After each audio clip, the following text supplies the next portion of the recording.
کل ہم نے جناب موسیٰ علیہ السلام نے ریڈ سی سے کیسے بنی اسرائیل کو لبریٹ کرایا، تو جناب موسیٰ علیہ السلام لبریٹ کرا کے گئے، اور جیسے کل آپ نے بھی اشارتاً بات کی کہ فرعون الٹیمیٹلی غرق ہوا، بالکل، اور that was the last time کہ اس نے ایمان لانے کی ایک کوشش کی، لیکن اٹ واز ٹو لیٹ، اور اس وقت پھر اللہ تعالیٰ نے اس کو عبرت کے طور پہ غرق کیا، اور پھر الٹیمیٹلی اس کی باڈی بھی by the way recent Times میں ڈسکور ہوئی ہے ایجپٹ کے نیشنل میوزیم میں کائرو میں آج تک موجود ہے، عبرت کا نشان ہے، رامسیس II۔ فاسٹ فارورڈ کرتے ہیں بات کو تھوڑا سا، ٹھیک سرکار دو عالم صلی اللہ علیہ وآلہ وسلم کا پاک زمانہ ہے، پروفٹ صلی اللہ علیہ وآلہ وسلم 7th ہجری کے اندر بہت سے کنگز کو لیٹر لکھتے ہیں، اور اس میں مصر کے کنگ کو بھی لیٹر لکھا جاتا ہے دعوت کا، تبلیغ کا، کہ اسلام آپ قبول کریں۔ مقوقس شاہ مصر، صحیح، مقوقس ایک ٹائٹل ہے، اور اس وقت مصر جو تھی ایک ویسل سٹیٹ تھی۔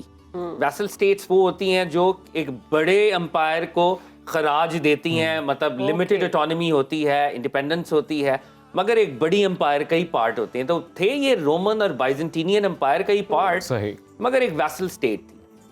اس کنگ نے پروفٹ صلی اللہ علیہ وآلہ وسلم کے لیٹر کی تو قدر کی، اور گفٹس بھیجے پروفٹ صلی اللہ علیہ وسلم کو، اور ہماری ماں ام المومنین ماریہ قبطیہ رضی اللہ تعالیٰ عنہا بھی تشریف لائیں، ان کا پروفٹ صلی اللہ علیہ وسلم سے نکاح ہوا۔ پروفٹ صلی اللہ علیہ وسلم کے بیٹے جناب ابراہیم، یعنی پروفٹ کی ساری اولاد بی بی خدیجہ سے ہے، ایک بیٹے حضرت ابراہیم ماریہ قبطیہ سے ہیں۔ تو وہ مصر کا ایک اور کنیکشن ہے کہ ماریہ قبطیہ مصر سے آئی تھیں اور پروفٹ صلی اللہ علیہ وسلم کے نکاح میں یوں آئیں، لیکن مصر والوں نے اور اس کنگ نے اسلام کو اس طرح سے قبول نہیں کیا۔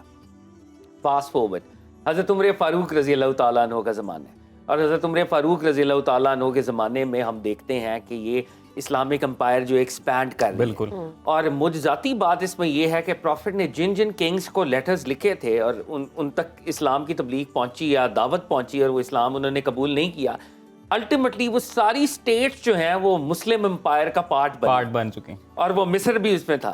641 حضرت عمر بن الخطاب رضی اللہ تعالیٰ عنہ کے کمانڈر صحابی رسول عمر بن العاص رضی اللہ تعالیٰ عنہ نے مصر کو کیپچر کیا، اور حضرت زبیر بن العوام رضی اللہ تعالیٰ عنہ، لوگ ایٹ ٹائمز ان کا تذکرہ نہیں کرتے، زبیر بن العوام بھی عشرہ مبشرہ کے صحابی تھے، اور زبیر بن العوام was also there and he was also commanding a big army۔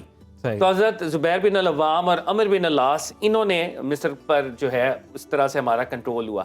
ایک چیز جو سمجھنے والی ہے جو بڑی انٹرسٹنگ ہے، قاہرہ، کائرو جس کو ہم انگریزی میں کہتے ہیں، جو اس وقت ایپی سینٹر ہے، اس وقت ایگزسٹ نہیں کرتا تھا۔ اچھا، اور مسلمانوں نے جب اس کو کیپچر کیا، یہ پیسفل کانکر ہوا تھا، اس طرح سے لڑائی جھگڑا یا بلڈ شیڈ نہیں ہوا، مسلمانوں نے اس کو قبضہ کیا۔ پروفٹ صلی اللہ علیہ وسلم کی انسٹرکشن بھی تھی، بی بی ہاجرہ بھی مصر سے تھیں، بی بی ماریہ قبطیہ بھی مصر سے تھیں، تو پروفٹ نے پریڈکٹ کیا تھا کہ تم مصر پہ ضرور قبضہ کرو گے، لیکن پیسفلی کرنا، کیونکہ وہاں پہ ایک ہمارا کنیکشن ہے۔ تو یہ سارا وہاں پہ کانکسٹ ہوا۔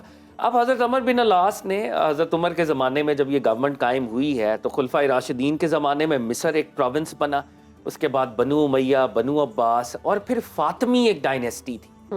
فاطمی ڈائنیسٹی نے قاہرہ جو ہے بنایا، اور وہاں پہ جو پہلے شہر تھا جو حضرت عمر بن العاص نے، اس کو مصر الفسطت کہتے ہیں۔ الفسطت، ہاں، اور یہ سٹی آف ٹینٹس تھی۔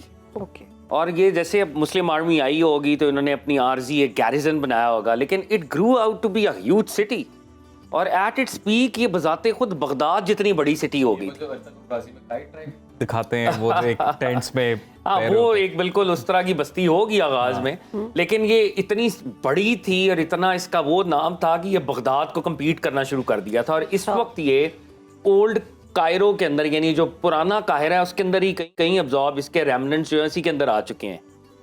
فاسٹ فارورڈ، فاطمی ڈائنیسٹی آتی ہے، اور یہ 969 کی بات ہے کہ جب قاہرہ شہر کی بنیاد جو ہے وہ پڑتی ہے۔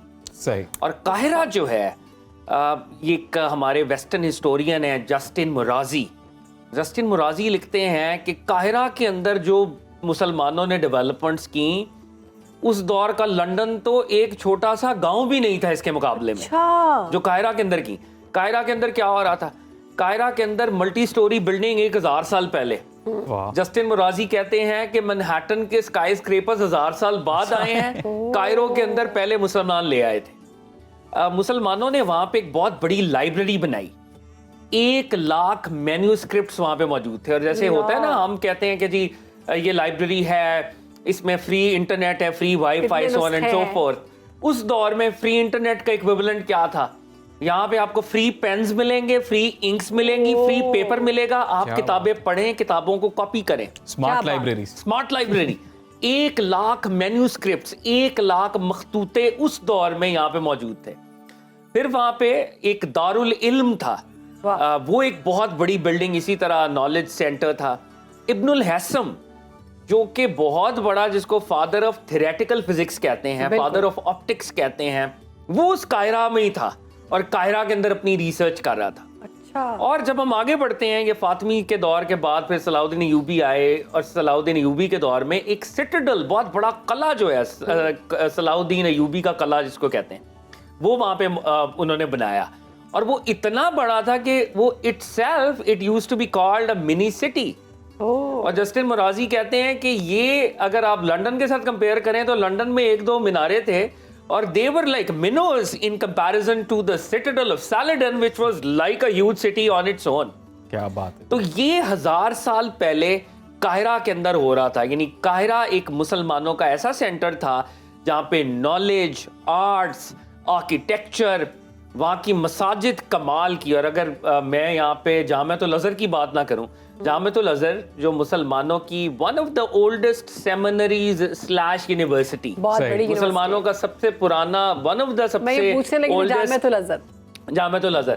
الازہر جو ہے ریڈینٹ کو کہتے ہیں, روشنی کو کہتے ہیں. اور جب اس کا نام پڑا تھا تو انٹرسٹنگلی یہ حضرت فاطمہ الزہرا سے انسپائر ہو کے, بی بی فاطمہ سے انسپائر ہو کے انہوں نے الازہر کے نالج اور ریڈینس, اور بعد میں صلاح الدین ایوبی کے دور میں اس کو ایک اور درجے پہ لے کے جایا گیا.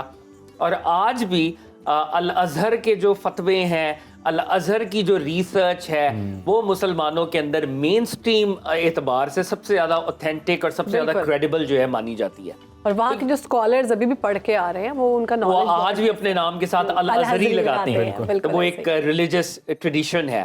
تو جناب عمر بن العاص جو کہ جنرل تھے, مصر الفسطاط جنہوں نے بنایا, ٹینٹ سٹی بنائی, اور اس کے بعد وہاں پہ قاہرہ بنایا گیا, اور قاہرہ سے پھر مسلمانوں کا وہ جو انٹلیکچوئل بوم ہے وہ ایک نئے لیول پہ چلا گیا. اور اس دور میں ہمیں یہ بھی یاد رکھنا چاہیے کہ مصر کے اندر ایک پرانا شہر تھا الیگزینڈریا, جسے کہتے ہیں اردو میں ہم سکندریہ کہتے ہیں, جو سکندر اعظم سے جس کو کنیکٹ کیا جاتا ہے. تو الیگزینڈریا پر بھی مسلمانوں نے قبضہ کیا تھا, اور وہ اس دور کا کیپٹل تھا. جب عمر ابن العاص کی آرمی آئی تو الیگزینڈریا واز دا کیپٹل, اور الیگزینڈریا کو انہوں نے کیپچر کیا. Historically Egypt has become one of the dominant Muslim centers, اور نپولین بوناپارٹ کے علاوہ ایجپٹ کبھی بھی انویڈ نہیں ہوا اس طرح سے, اور یہ ہمیشہ مسلمانوں کے کنٹرول میں رہا. خلفائے راشدین کے بعد بنو امیہ, بنو عباس کے بعد ایوبیز کے بعد مملوک, اور ان کے بعد آٹومن امپائر. تو یہ مسلمانوں کی ایک وہ ایسی شاندار ہسٹری ہے جس پہ ہم فخر کر سکتے ہیں.